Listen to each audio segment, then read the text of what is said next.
Hi, everyone. My name is Ross Wolfson. I'm the school counseling department head at Westboro High School, and I'm glad you're joining us for this post-secondary planning video that the school counseling department is putting together.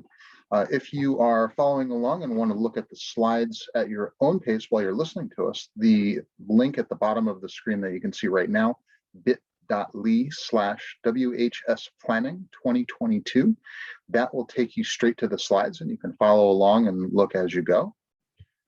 Today, we're going to be talking about things to be thinking about as you're planning ahead for post-secondary planning. We've invited families of juniors as well as sophomores that are already starting to think about some of these things. And that's what this is really all about. It's planning ahead, understanding what are going to be important conversations to have, thinking about how you can set yourself up for academic success and making sure that you're in a good place moving forward for preparing for applications for college, for jobs, for different opportunities that you may be looking at. Understanding how you can go about doing some exploration and research, definitely making some personal connections along in this process, not just with your family and with your counselor, but also with your teachers, with admissions counselors, with employers that you may be having interviews with. At the end, we're going to start thinking a little bit about finalizing your plans. We're going to talk a little bit about that, what that looks like. And during our video, we've actually invited a great panel of speakers, somebody from selective private school, someone from a Massachusetts public school, someone from a community college, Quinsigamond Community College, as well as somebody from Job Corps, which is a job training program here in Massachusetts. So I'm really excited to have those people joining us, answering some questions that families from home have put out to them leading up to this video, as well as just getting some insight from them about things to think about as you may be looking at those as potential options. And what's really important is knowing what all of the options are. It's not just about college, it's not just about jobs. There's lots of different ways that you can approach life after high school. We want to make sure that you're aware of all of those things so that as you're going through your planning and as you're going through your decision making, you know what all of the options are for you. You're going to be hearing from all of our counselors today. We all have a little bit of a different piece of the presentation focusing on some different topics. We're excited that we're all able to bring this presentation to you. And also want to give a special thanks to Mrs. Gail Kennefic, our school counseling department administrative assistant, who helps with putting presentations, our post-secondary planning handbook together. Lots of what we do in our office can't be done without her. So we want to make a special thanks for her as well.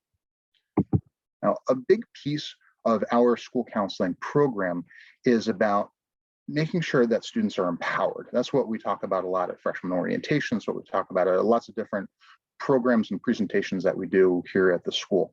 And we try to break up the theme of empowerment into 4 different areas. And one of them is ownership. That is where you are understanding what the responsibilities are that you need to take in this process, or really any process. Understanding the steps that you need to do and taking responsibility for them, saying, you know what, I'm going to make this happen for myself. It's about what steps I can do to make sure that I am successful in what my goals are and what I'm trying to pursue. So ownership is one big piece. The next piece is organization. It's knowing all the bits and pieces. It's keeping yourself on track for the different parts of what you need to do. There are lots of different ways that you can organize. Every student, every person is probably going to have something slightly different that works for them. And it's okay to try different ways of organizing. You may keep spreadsheets of information that you're keeping track of. You may keep a notebook and just jot down some notes.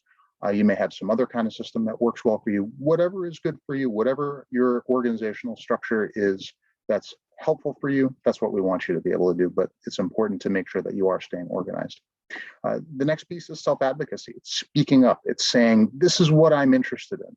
It's letting people know who you're working with, what you want to be doing. So talk to your parents, talk to your school counselor, talk to teachers.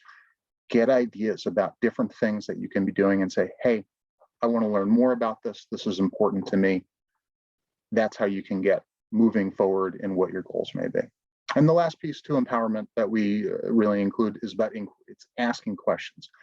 We, as your counselors, your parents, your teachers, your friends, everybody, we may not know what you don't know. So the more that you ask questions, more information you're going to have, the more you're going to be able to move forward because of that information. All right. So I'm going to turn this video over to Mrs. Cairo, who's going to start talking a little bit more about how to be thinking about this process.